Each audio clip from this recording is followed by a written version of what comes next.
Okay,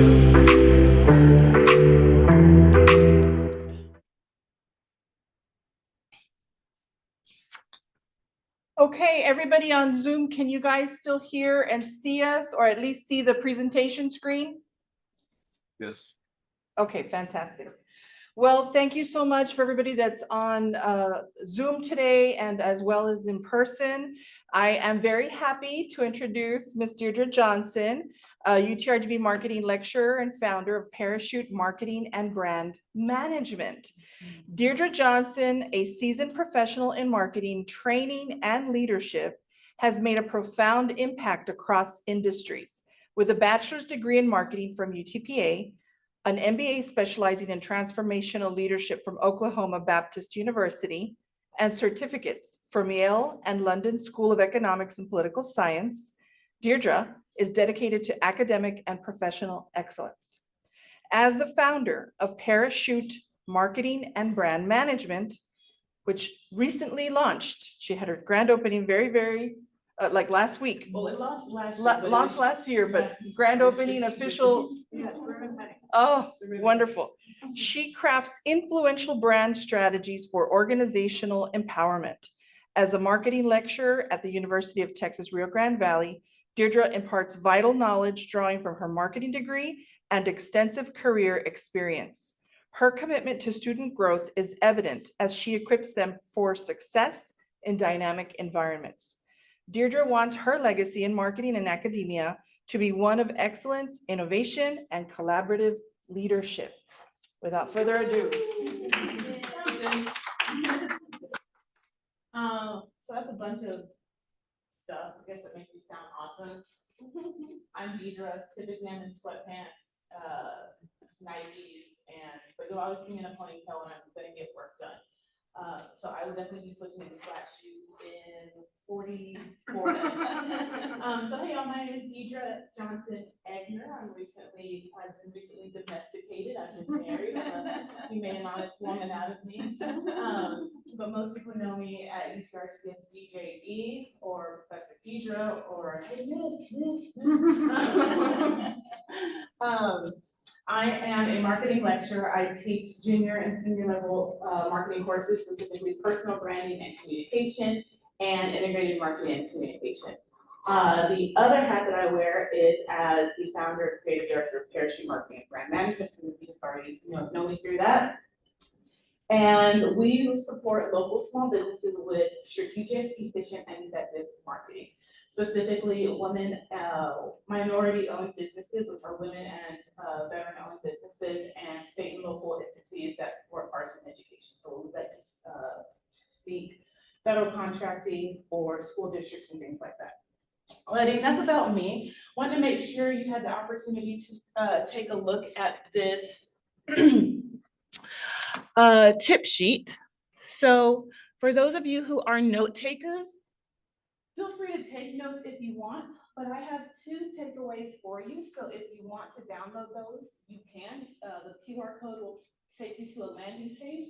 Input your email address, and then you'll receive those 2 documents via email that you can download and keep and reference at a later date and time as you see fit.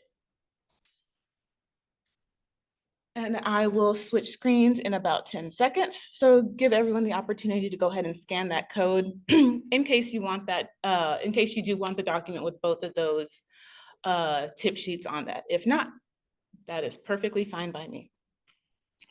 All right. So as Vivian mentioned, our session this afternoon is to discuss communication best practices. And when I say discuss, I definitely want this to be a discussion. I don't want to be a sage on the stage. I don't want to lecture you, even though my title is lecturer. I can't stand lecturers. I have formatted this discussion to allow for questions and answers throughout the discussion. So whether you're in person or on Zoom, you can pop a question in the chat and we can take some time to acknowledge the question. So there's time built in to either ask questions in bulk at the end, but that's not my favorite way to facilitate a discussion. So during each point, if you have a question, concern, crisis, or complaint, feel free to chime in and we can address that and then move forward. So I am going to be watching the chat. I'm going to check the chat right now just to make sure there's nothing pending. Unable to hear. Okay, let's see. All right, glad I looked. So there's an audio issue. Can you hear me now? Becky, Genesis, how's the audio? So we can hear you perfect right now. It's just when you step away from, I guess, the camera is when we cannot hear you too well. Okay, That's a microphone right there. That little ceiling mic. how about this? How well can you hear me from this point? So about the same. Good, is that good? Like about the same as before. So Oh, a little bit okay. better, I guess. Okay, so how about here? Yeah, sounds better. Here? Also, is there any way to bring the camera like to look at you while you're presenting? Let's do this. So there is a camera in the room, but you know what? Let's go a little old school. Let's see. All Yeah, right. like I think if you just move the camera a bit, like the way you're doing, that's great. Okay. Yeah. I'm like, let's see. So you can see me. Yes. Perfect. Okay. And you can hear me. Yep. Okay, Yeah. fantastic. See, I always want to do those checks because like the last thing I want is to have the train leave the station and y'all on the platform with your luggages. All right. Thank you. Yeah, of course, of course. Okay, so let's hop back just a second. In case you didn't hear the few little bits of information earlier, my name is Diedre Johnson, marketing professor, owner of a marketing agency, and we want to do awesome things, and I want to help you do awesome things with marketing and communication. Cool, fantastic, it's go time. Okay, now this isn't working. All right, here we go. So this is not a trick question. My question to you is what makes or breaks good communication? And this can be on any level, a professional level, a friendship, platonic level, or, and I'm sure we all have been subjected to this at once in our lives, an intimate level. What makes or breaks our communication connections? Like telling somebody you're gonna do something Okay, and then you don't do it, or you do something completely opposite okay, against what they were expecting. okay. Anyone else? The communication, it has to be two ways. Yes. And I'm glad you mentioned that. So we're going to get into that in a few minutes. That's the feedback loop. A lot of people forget that a message has three parts to it. The message itself, but it comes from the sender and it goes to the receiver. And in between that loop, there's noise and feedback. So there's things that can distort the message, like misunderstanding, miscommunication, misinterpretation, tone, posture. Was the message sent via text? How many of y'all have had that conversation that went sideways because it was misinterpreted, misconstrued via text message? Yeah. An okay with a period in your world could be okay in someone else's world, but then someone else thinks you're salty, spicy, and hostile just because of how many Y's were in your okay. Or you didn't, one of my students said, "Miss, your okay didn't have 3 Y's in it." And a smiley face. I'm like, girlfriend, I said okay. What part of okay is, there's 2 letters to the word. 4 if you spell it out. How hard can that word be to misconstrue? Apparently super easy. So if a word as simple as okay can be taken sideways, there's so many other things in our world that can be misconstrued, misinterpreted. So when we're thinking about communication, what makes or breaks communication? Communication is the golden thread that is woven between all successful partnerships, projects, presentations, and it enhances the clarity and understanding to ensure that your message, my message, hits the mark every single time. But there's always a but. What happens when that thread gets frayed? What happens when there's a disconnect? Something I always start my my classes with every semester is a little section titled About Me. And it has a few talking points, some of my beliefs, my core principles, and my values. One of them is iron sharp as iron, but another one that I always say is that most problems stem from miscommunication via expectations and communication. So something wasn't communicated, something wasn't expected, something wasn't understood, something was misinterpreted, and that is pretty much the core reasons why things are go sideways in our relationships, regardless of which type of relationship it is. Another thing that happens when that golden thread phrase is something that is even more impactful, and that is the erosion of our credibility and trust that we've worked so hard to build throughout our professional careers. So as we get into our conversation, we're going to move on to how to keep that golden thread of communication strong and resilient. And so these are the two talking points for our conversation this afternoon. Part one is going to talk about the technicalities and how we can embrace communication best practices, like the power of active listening. I know none of you are new to that term, right? This is all something we've heard time and time again. So we're going to touch on active listening, how to simplify our message for crystal clear delivery. And then, like you mentioned, establishing a robust feedback loop that turns communication into a dynamic participatory process. So it's not just a one-way street. It's between me and you and us, we, they, everyone, collectively. Then after that, we're going to segue into the second part of our conversation, which is about one of my favorite topics, storytelling. I am my grandfather's daughter. I grew up sitting on a little old man's lap. Like, I love stories. Stories are something that all humans live for. It goes back to the caveman era. That's how information was transmitted amongst tribes, amongst generations, and to 2024. So when we're talking about storytelling, I want us to spend a moment or two talking about crafting compelling narratives so that we build unshakable trust and credibility and create an environment where engagement and participation is ongoing. It's not forced. It's just going to happen naturally. So when we're talking about communication best practices, I like to break things down into starting with why. We hear that a lot, right? Start with why. What's in it for me? So let's talk about the benefits of positive communication. Of course, you've got your answers on the screen. I'm going to go into lecture mode. So what are some benefits of communication? And I'm going to check the chat just for a second. Make sure we're up to date. Okay. 3 benefits of effective communication include enhanced clarity, building trust and credibility with your audience. And when we think of our audience, you don't have to think of it as a professional setting. Like, yes, you are my audience, but outside of this, some of you are my friends. So regardless of the setting, I want to make sure that whoever is receiving my message, they are my audience, gets a succinct message, and it's clearly understood. And then we can facilitate engagement, encouraging feedback and participation.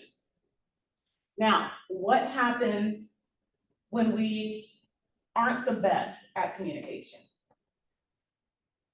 If you are a fly on my wall at my house sometimes, if you were a fly on the wall at my house last night,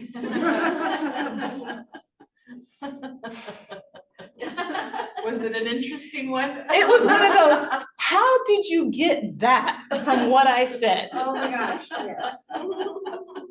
So Yeah. I'm gonna start with, I love my husband. Very handsome, loving, kind, generous, giving man. However, his communication, this is nothing new to him. Shane, sweetheart, if you're listening, I love you. And he's not listening because I told him to not come. So last night, I'm asking him to assemble this simple shelf from Target to take back to my office. And so he's like, okay, sweetheart, I got that. And I said, okay, great. I'm gonna go into my office, my home office, and finish working on this presentation. And he says, okay, great. And then he says, so do you want me to go back to the San Juan house? And I looked at him, and his son looked at him, and we're like, what? And he's like, well, you just said you're not done with your presentation. And I said, wait, I know I'm tired. And I'm like doing this algebraic equation in my head. I'm like, okay, he said he's gonna assemble the shelf. I said, okay, great. Then I said, I'm going to the office. And my stepson, his son and I are looking at each other like confused dogs. Or like, and so we look at him and we look at him and I'm like, what? And Shane's like, what? And Dominic is, what? And it's just this like Spider-Man thing, like, who did what? And so we both finally, Dominic and I look at Shane like, where? And then all I say is where? And then Dominic says, bro, to his dad. Typically, I'm not for that, but I was like, you know what? Go ahead. Go ahead. And so he's like, bro, she said nothing like that. And I was like, okay, clearly my attitude is rubbing off on him. But I'm gonna save this moment for another day. And so Shane's like, well, what? You said you have a presentation to do. And I was like, and that is all I said. Yeah. Where did you get that I want you guys to leave and go back to the house in San Juan? Like, where? How did you manifest? Yeah. What? It never left that. It never What? went there. It never went there. And I was like, and this is why we're still seeing Dr. Sparrow because of communication hiccups. And I'm like, it comes down to miscommunications and misunderstandings. So back to where we were, that's a negative consequence. That's an example of a negative consequence of communication.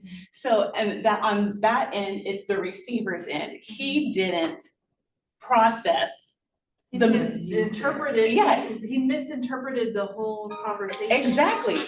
And and what's funny is there was no noise. There was nothing to distract the message. Right. There was no noise, literally or figuratively, to distract the message. My tone matched the message. It's not like Sonia asks me, hey, or it's not like I ask Sonia, hey, where should I go for lunch? And she says Olive Garden. And I say, yeah, great choice. Like, my words say great choice, but my tone and body language contradict the message. So last night, our conversation had no type of tone or body language that could allow for anyone to misinterpret what I said, yet Shane took that message completely into left field. So how did you bring him back though? we just stared at him blankly. We're like, like we just looked at him. We're like, so Dominic, you know, I've been encouraging Dominic to practice his communication skills, and he's like, dude, it's like, she did not say anything like that, bro. And I'm like, exactly, bro. So he was like, well, I just thought. I'm like, So, yeah. Well, maybe he was already thinking that. Maybe that's why. And so then I said, and this is where I engaged. I was like, so are you saying you want to go to the San Juan house and you don't want to spend the night with me? And then he's like, where'd you get that from? Because that's the next thing. That's the next thing. So I was like, you see, this is exactly what you just did to me. He's like, so you're gonna fight? I'm like, oh my, I'm just gonna finish this slide deck and eat an ice cream cone. Like, I'm gonna take my drumstick and finish this slide deck, and let me know when the shelf is done. So getting back to negative consequences, clearly a misunderstanding took place, right? And misunderstandings can lead to errors, lost opportunities, and damaged relationships. So safe to say everything was fine come 10:30 last night. We shared the same bed. Everything is good. We woke up happy and healthy, and we're still alive and married. So we're good. Now, when we're talking about how to make this happen, what are the steps for implementation? I've got 3 steps for you. And again, take notes if you want, but you've got the worksheet that you can download that includes the same information as well. Active listening.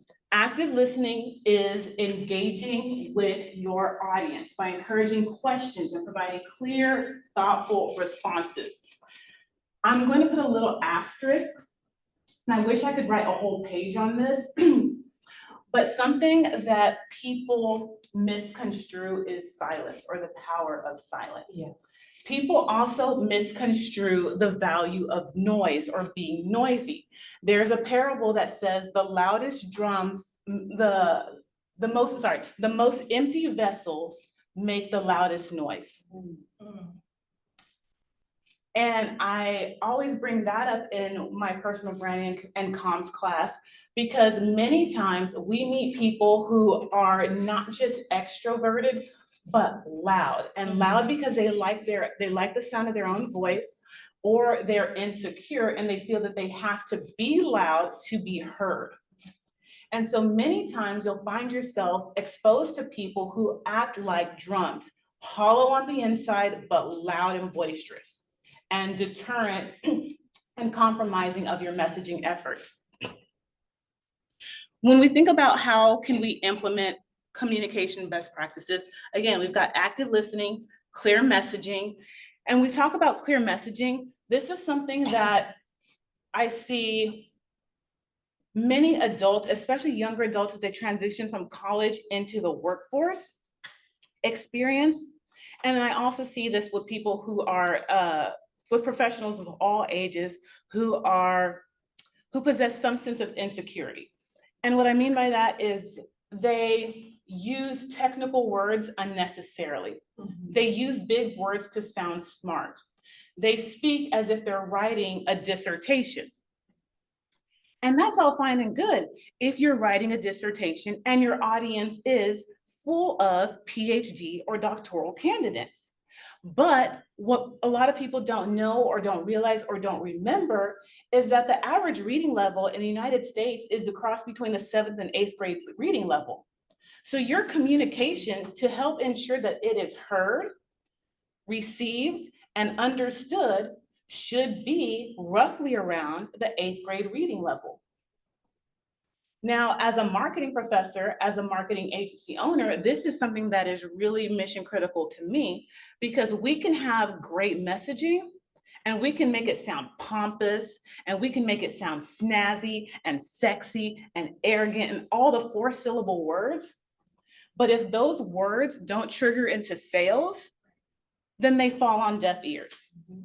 So it's super important to make sure that your messaging is simple, concise, to help ensure that your message is easily understandable. Last thing, once again, and I can't reiterate this enough, the feedback loop. Make sure that you are doing what needs to be done to make sure your message is received, heard, received, and understood. On a personal level, when I'm talking to my stepson, and this is an example, this is something that happened when Shane and I first started dating. Dominic would be playing on the Xbox with his headphones, and Shane would be in the other room and he would yell something to Dominic. Headphones, big TV, 10-year-old, bad combination for attention span. So Shane would say something, Dominic didn't hear it, Shane would say it louder, Dominic didn't hear it, Shane would yell it, Dominic didn't hear it, Shane would yell louder with anger, Dominic didn't hear it, storms in, and then there has to be an interjection, a CTJ moment, a come to Jesus moment, right? So I'm like, whoa, bro, like, hold on. So when I would try to get Dominic's attention, I would literally walk like this TV, I'd walk in front of him and I'd block whatever's going on, like, Dominic. And I could be dead center of a TV screen and it would take him a second or two to be like, oh, huh? Yeah. And then I'm like, and then he'd take one of the earmuffs off, and then I would tell him what needed to be said. Because the household I grew up in as a kid, we didn't yell. Like, we didn't yell across the house, we didn't yell across the room. Like, if I needed your attention, if my attention was needed, your name would be called and you would say coming or yes, and then walk to them, and then get back to receive the message. So to help remove that tense situation from occurring and recurring, I had to coach Shane into training him how to get Dominic's attention. Because it makes no sense, like it logically does not make sense to expect a 10-year-old child in front of a 70-inch screen with a video game, playing with his friends, to hear you, period, ... hear you call him for a chore. And then Shane is shocked. He's like, why didn't you hear me? Like,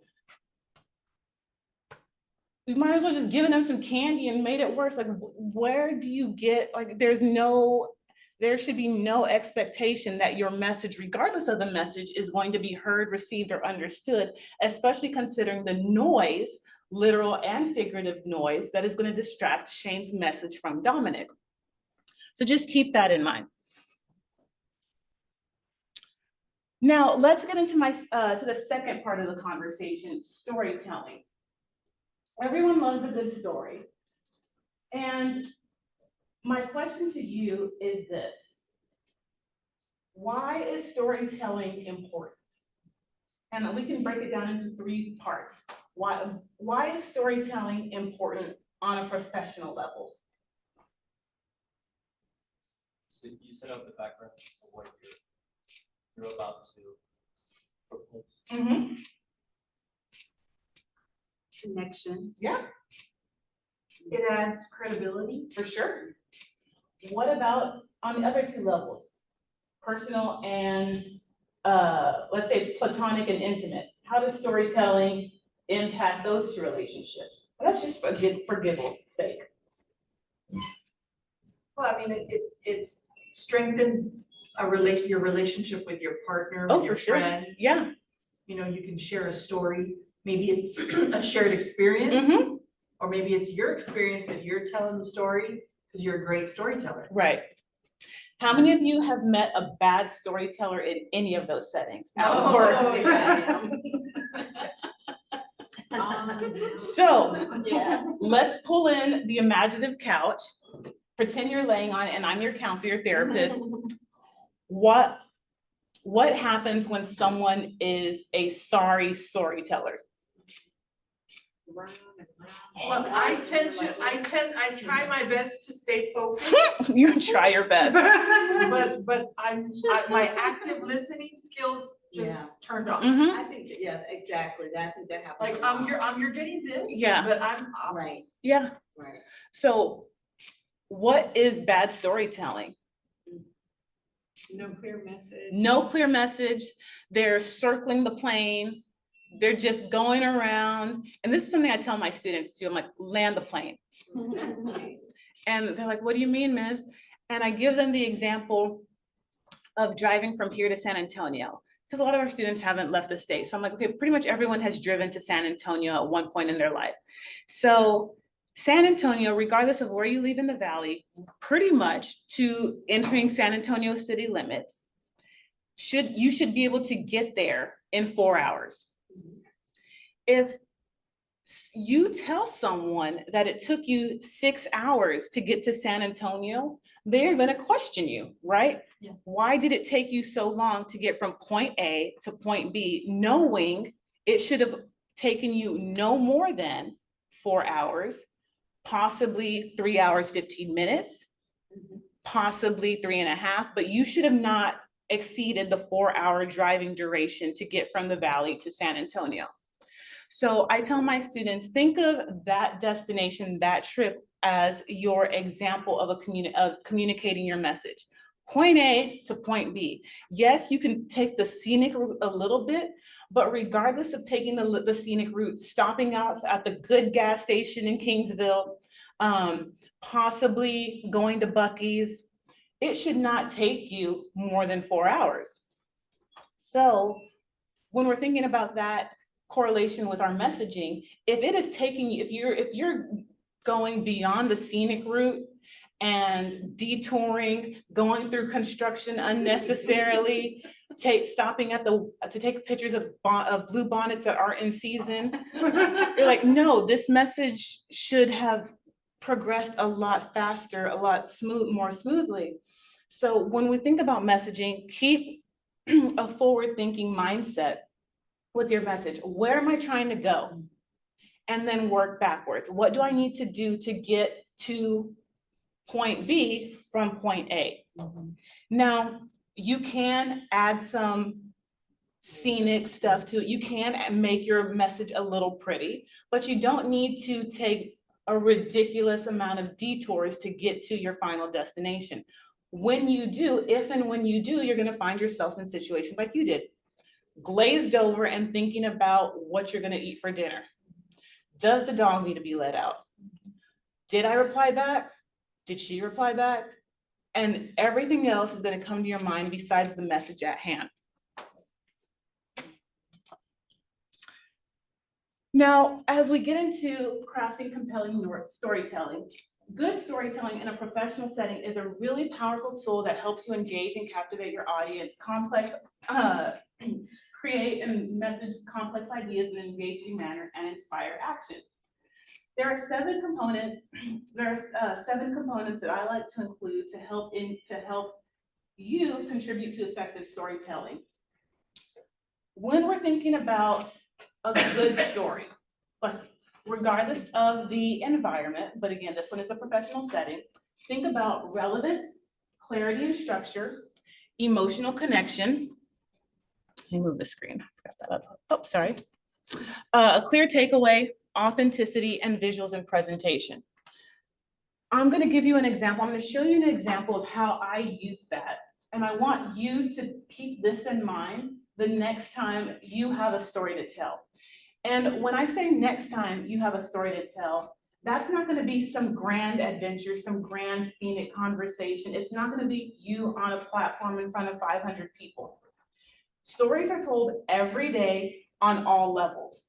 So you don't have to wait to be making an acceptance speech to tell a story. You can tell a story with the cashier at HEB.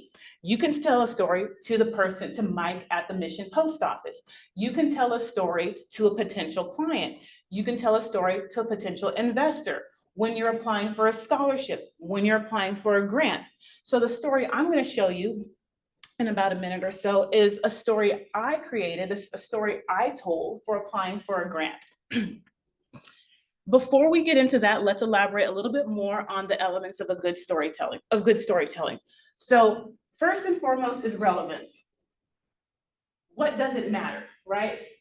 Time is money, and everyone has something else they could be, should be doing with their time. So if you are telling a story, be cognizant, conscientious of that person's time. So make sure that whatever your message is, that it's relevant. Stories should be tailored to the interest and needs of your audience. Relevance ensures that your message resonates and has impact. I could tell you so many other stories. I could segue, I could do some random tangent and talk to you for the rest of the afternoon about my chickens.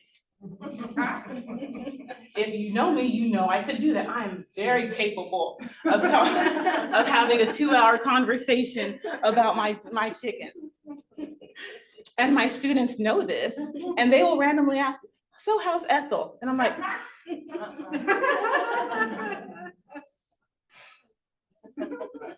I see what you're doing. No. If I told you about my chickens, would that be relevant? No. It might be entertaining, engaging for a bit, but that's not why you're here. So I'm going to spare you those conversations.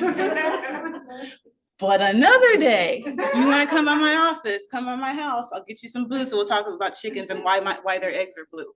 All right.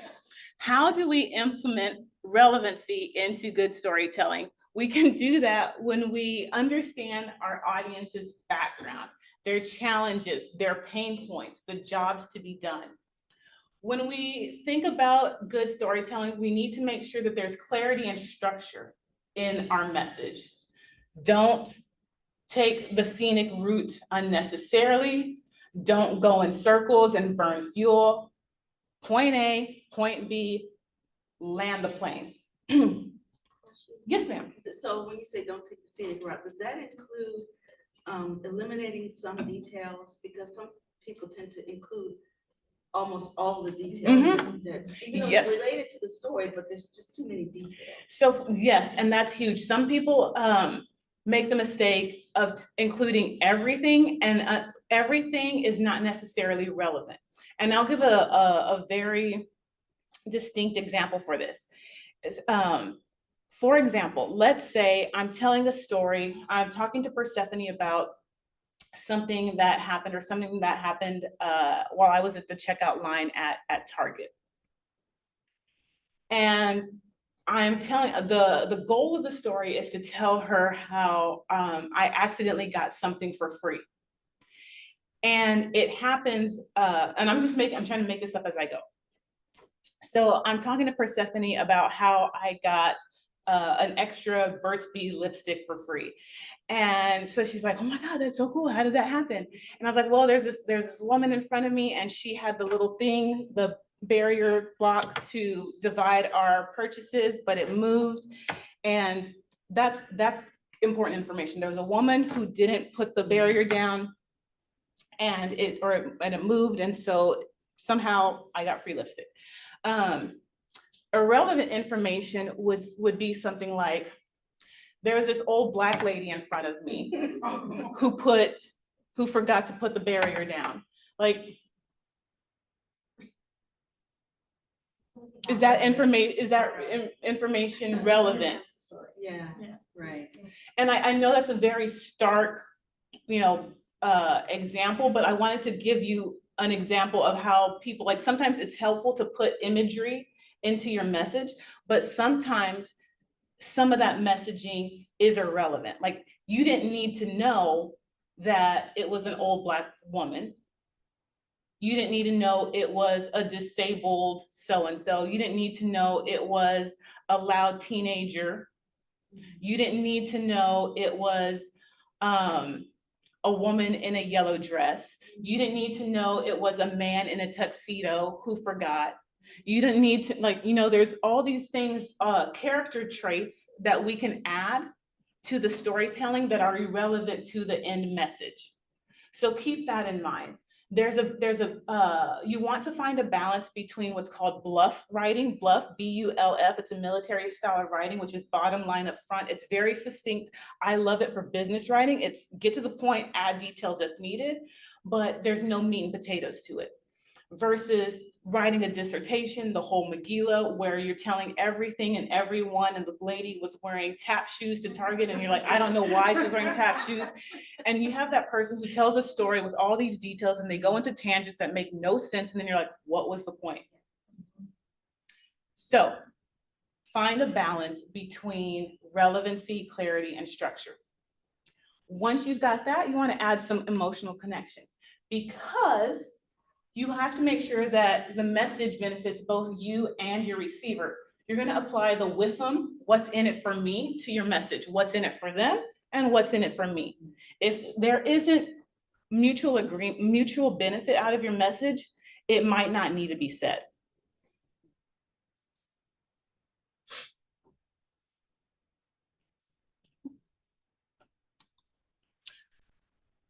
When we keep practicing, polishing our storytelling techniques, you want to factor in elements of simplicity. Simplicity is important because, especially in a professional setting, time is money, right? Time is limited. Of course, I am giving you some examples and I'm rambling, but these rambles are intentional. These rabbit trails are intentional. I'm very cognizant of the time. But other times, other situations, I promise you I am, and I have a timer, in case you don't believe me. I have 2 timers set. But in a professional setting, there is that person, and if you haven't met them, you are a very lucky person, but there's that person who comes by your desk, who comes by your office, who just talks. And you want to be hospitable. You want to be friendly, but you're like, good Lord Almighty, can I hit send on this email without you asking 21 questions? And you're just like, hi. What? And you can't you're between a rock and a hard place, right? And that person is someone who doesn't understand the need for applying simplicity to delivering a message. As we move on to message delivery, you want to make sure that you have two other key elements: a clear takeaway and authenticity. So I'm gonna hop to authenticity first, because a clear takeaway is very self-explanatory, right? We all know what that means. Like, there's a reason for the message. What's in it for me? What's in it for them? But authenticity is important because people can smell. Phony. Mhm, Phony balloon. mhm. Like, you know it. There are people who will say certain things, write certain things. Oh, let's talk about emails. So Persephone knows me very well. Oh gosh, not one of mine. No, it would be one of mine. Because you know how I talk and you know how I write. So if there's anyone who could witness or who could call my email bluffs, it would be Persephone. You know how I speak. Well, you don't know how I write, but you know how I speak. So if I wrote something very formal, Oh, yeah. you would know I am throwing serious shade. Phishing email. Yeah, it would be if Not I write an email that's like, to whom it may concern, right. thank you for reaching out. Cordial sentences 3 through 4, a bunch of niceties. You would know something is up, because that's not how I write. So if you were to receive like an 8-sentence email from me, that's not a letter of recommendation or a proposal, you might want to call me, because that is not how I write. Right. Most emails from me are max 3 sentences because I apply bluff style writing to my messaging. So if you were to be on the receiving end of an 8 to 10 sentence email from me that is not a letter of recommendation or is not asking for money, you would sense that it's not authentic. As we get into the last segment of storytelling, it's important to think about choosing the right visuals. And when we apply visuals to our presentation, and it could be a presentation like this, it could be a presentation on paper. A presentation is not just one to a group or one-to-one. A presentation is just a message being delivered in a viewable format. So when we're thinking about that, it's important to think about and remind yourself to choose the right visuals, maintain consistency, focus on key information, and keep it visually appealing. And I'm going to show you, as I mentioned earlier, a real life example of storytelling in action. Last month, there was a deadline to apply for the Small Biz Challenge. FYI, if you are a business owner, take advantage, take a picture of that, because it's an annual competition hosted by UPS. UPS and FedEx host both of these small business challenges like these. The competition was for small business owners, and the small business owners like myself had to respond to the question, what makes your business unstoppable? I was like, oh, I can answer that. Like, I'm a storyteller, I can write a story. I was like, oh, okay, 100 words left. I'm like, all right, let me sit down. Let me put on some yoga pants, because this is going to be fun. This is going to be interesting. So I've got to answer a question in 100 words or less, and make sure that it's relevant. It has clarity and structure applied to it. There's an emotional connection, simplicity, authenticity, visuals and presentation, and a clear takeaway. Okay. I was like, let's see if I can put my money where my mouth is. So let me show you what I created. So I wrote the response, and there was a little asterisk under the criteria, and it said bonus points if you make a video. I was like, oh, I'm taking this one. So let me show you the video.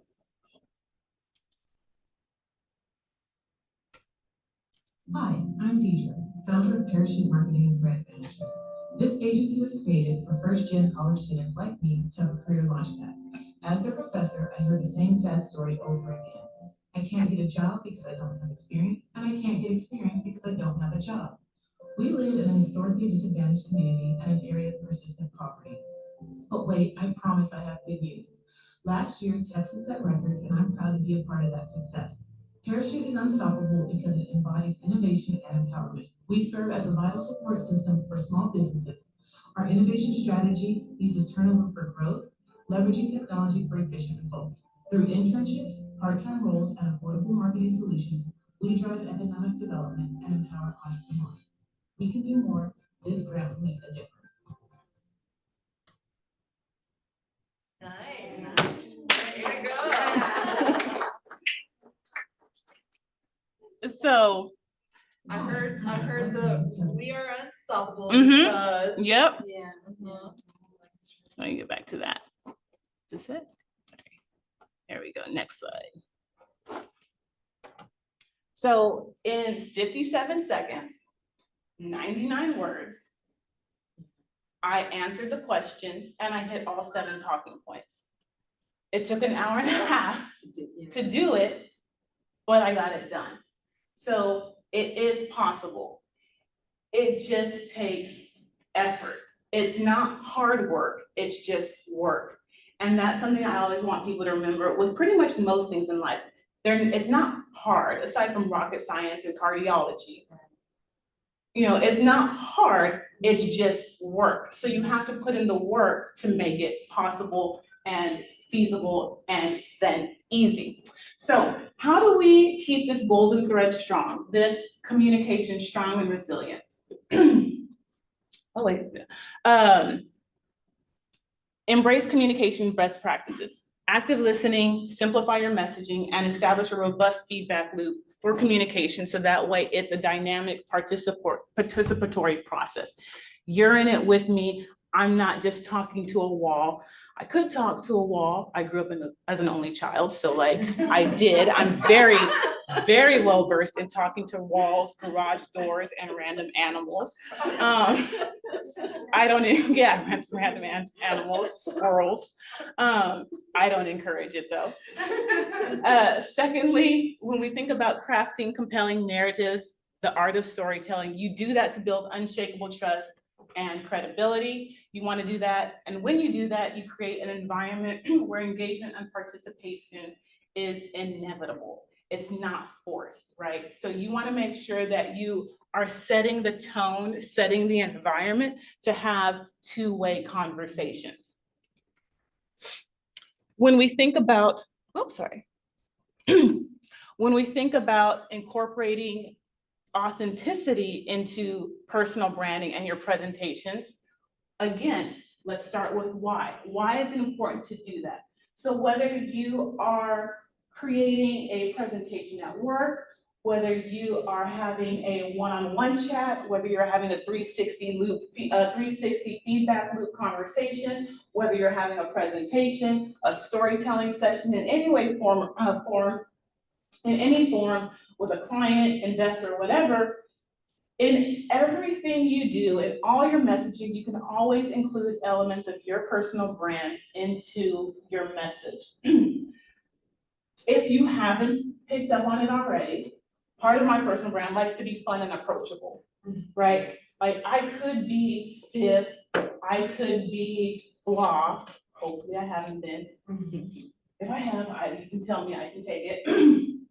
But I try to include parts of my essences of my personal brand into all of my mediums, my messages and my mediums.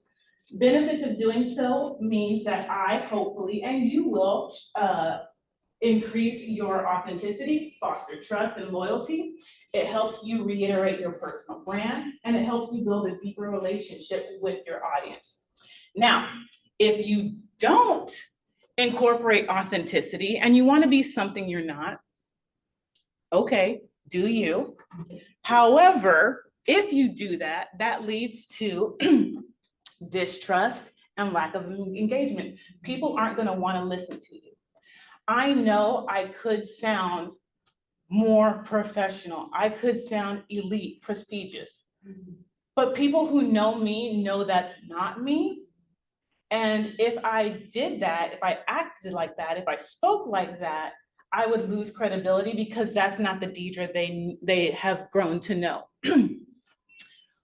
How do we make this happen? On an individual level or on a collective level, it doesn't matter. You can, excuse me, be yourself, right?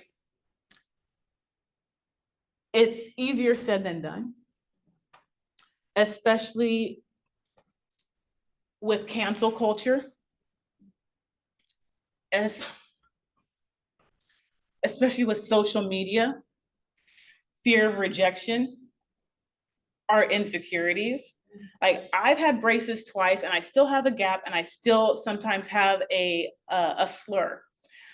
I used to get picked on. I got picked on for having a big forehead. My family called me Tweety, like Sylvester, and I'm probably gonna need to get another permanent retainer. Sorry guys, like that's what you get. I've accepted it, right? And so that's part of who I am. And whatever your flaws are, that makes you who you are. Like that makes you awesome. And so it's the sooner you accept who you are and the sooner you embrace your awesomeness, all of you in your entirety, and create a brand that you're happy with, a personal brand that you're happy with, the easier it is for you to have messaging that is authentic, that is engaging, that is memorable, that is impactful. So be yourself, be consistent, and try to engage on a personal level. People like doing business with people they like. People do business with people they know. And they won't do business if you are not authentic.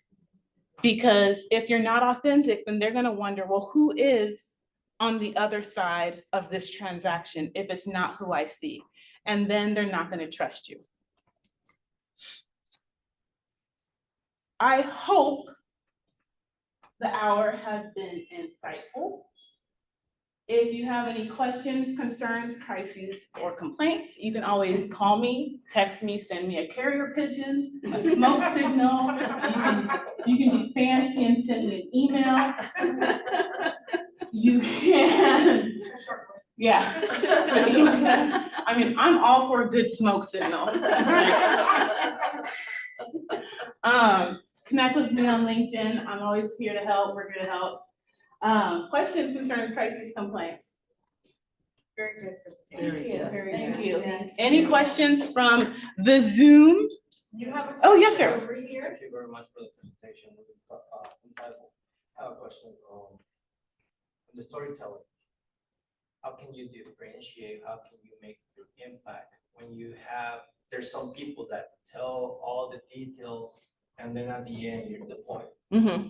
And there's people that, hey, I need to know the point, and then if I'm interested, I'm gonna ask. Mm-hmm. That's part of active listening. So gauge who they are. Ask them how they'd like to get information. Ask them, let's say you want to have a chat with them. Something that I do is when I'm talking to people, I'm like, oh, do you want to talk now? Or do you want to like set up a 30-minute meeting? Or do you want to schedule like a Zoom call? And that's it seems like a standard question, but if I were on the receiving end of that question, I'd say, let's just talk and walk. So that would tell you I'm more get to the point up front, and then I'll ask questions later. But if you ask that question to Sonia and she said, oh, let's schedule a meeting and I'll go to your office, which she and I did. So that tells me, because I remember I offered, I said, do you want to chat via Zoom? She's like, no, I'll go to your office. Right. So that tells me that she wants to be face to face and she wants to sit. And when people sit in front of each other and they make time, especially in 2024, when people make an intentional effort to travel and to communicate, that tells you about them. Yes. So think about things like that. We forget a lot of the things that are innate to us. And so when you get responses like that can help you gauge the type of person you're interacting with. What about on the other side? So on the other side, like, let's say I don't give you enough information. No, like, okay, I don't have time, but the person is just talking and talking, and okay, how can you politely hold your horses? So, yeah. Okay, Um, yeah, that happens, right? So you can do the Irish goodbye, but many times we can't, right? Just walk out. That's what I do at parties. But like, so there's someone in the office next to me, and he and I are sparring buddies. So because we have a friendship outside of work, he thinks that we can just chat all the time. He's also a counselor, so he's used to talking. So he'll come into my office when the door's cracked and then want to talk. So I'm like, hey, Victor, good to see you. Okay, yeah, what's up? And then he'll talk and I'm like, oh, okay, cool. And we're talking. And then I'll see like, this needs to wrap it up. I'm like, hey man, I'd love to chat some more. Let's set up a time to grab coffee, or we can chat via Zoom another time because I'm working on XYZ and I need to get it done within the next 20 minutes. So, oh, okay. And then he'll get closer to the door, closer to the door. It's part of setting boundaries. Having boundaries, setting boundaries, and respecting your boundaries, and having people respect your boundaries too. Because other people may not respect your other people may respect your boundaries, but if you don't force them, then they're going to say, oh, well, you let me keep you an extra 10 minutes. And at first it feels like weird to like tell someone that because you don't want to hurt their feelings. But when I've done it, like I've had to set boundaries, they come to off very easily and they accept it well. Like they're just like, oh, I'm so sorry, like it's okay, you know? And I'm just like, oh, okay, they don't feel bad. Yeah. They're actually very understanding. Yeah. It was just like me feeling like I was going to make them feel bad or hurt their feelings, right? But it really doesn't, like people generally like they understand that we're all very busy. Yeah. So it gets easier. Yeah, and you can say like, I'd love to, but not now. Right. And that's something that I had to transition into because I am a very logic-minded person. Are you guys talking about the same person? Oh my gosh. You're like, oh my God. You want me to write you a doctor's note of how to get out of conversations? I can do that. If he says this, I say this. Another trick, block off your calendar. It's the best feeling ever. I have blocks on my calendar that, no lie, say nope. NOPE period. So people can't just randomly schedule stuff with me. It's my time. Yeah, because in places where you share a work calendar, they try to throw stuff on your calendar. Yes. Yeah. Like, nope.